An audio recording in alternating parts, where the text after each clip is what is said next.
Hello, my name is Ashley. I'm one of the teachers and coordinators at the English Language Center, or ELC, and I'll be taking you through this quick onboarding video. Thank you so much for your interest in volunteering with us. Having the support and involvement of members of our community means so much to us and to our students. In this video, we'll cover some basic information about the English Language Center, the role of volunteers in the classroom, and some helpful tips for working with our students. The English Language Center is the designated language institution for newly arrived refugees in the Treasure Valley. Any adult that comes to the area through the resettlement system comes to us for a language assessment and classes. Most students are in classes with us for around 3 to 6 months before they move on to employment or other educational opportunities. In addition to English language classes, we also help students build the life skills and cultural awareness they need to achieve their goals in the United States. The ELC works closely with community organizations to provide Treasure Valley specific information on services and programs available to residents.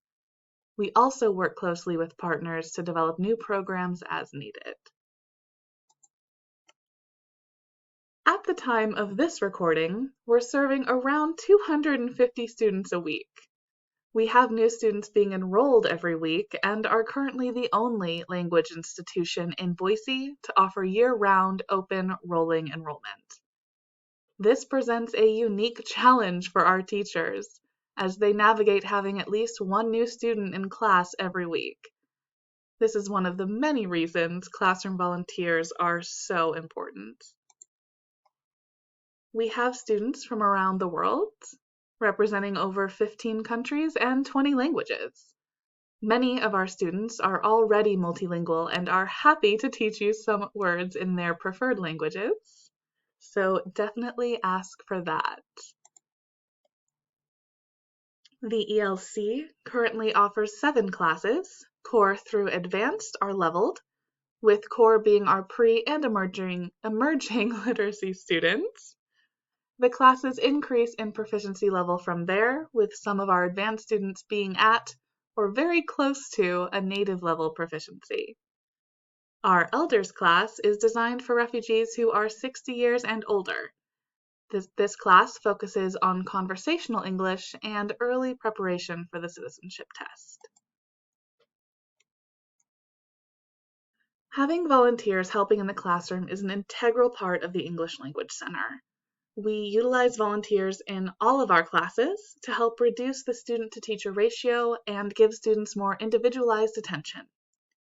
In our classes, you can expect to lead small group activities, practice conversations, help students with individual work, and occasionally help the teachers prepare materials. Beyond that, volunteers from the community help us provide a welcoming, safe environment for students to learn and explore. Working with students learning a new language can be tricky at first. It's okay to make mistakes. The teachers are ready to help and guide you. But here are some tips to get you started. You'll be volunteering with adults, so using adult language and tone is important. Keep your communication simple but respectful, and speak as naturally as possible. Getting used to listening to natural speech is a major goal for our students. Technical mastery is not our goal at the ELC. We want students to be able to communicate confidently and be understood, but we don't focus on perfect grammar. Try to find opportunities for students to succeed, and then celebrate those successes. The more confidence we can help students build, the more they'll be willing and able to try. Unfortunately, many of our students have experienced significant trauma and are still in the process of working through the impacts of that trauma on their lives.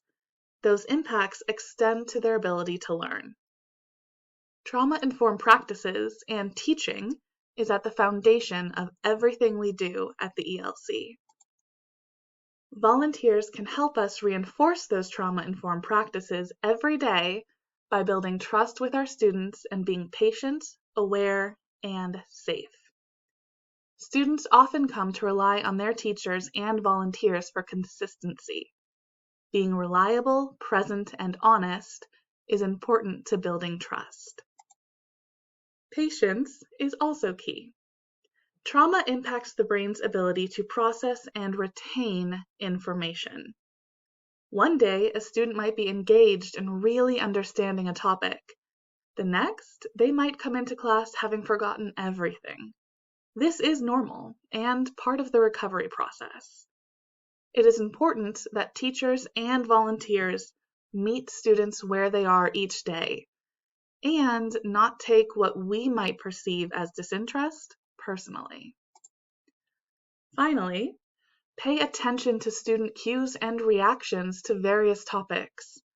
If you start to see a student withdrawing or reacting in an unexpected way to a question or activity, move on to something else. Please try to keep your activities and conversations focused on what the teacher is presenting in class. Going off script can lead you into questions that students aren't ready to discuss.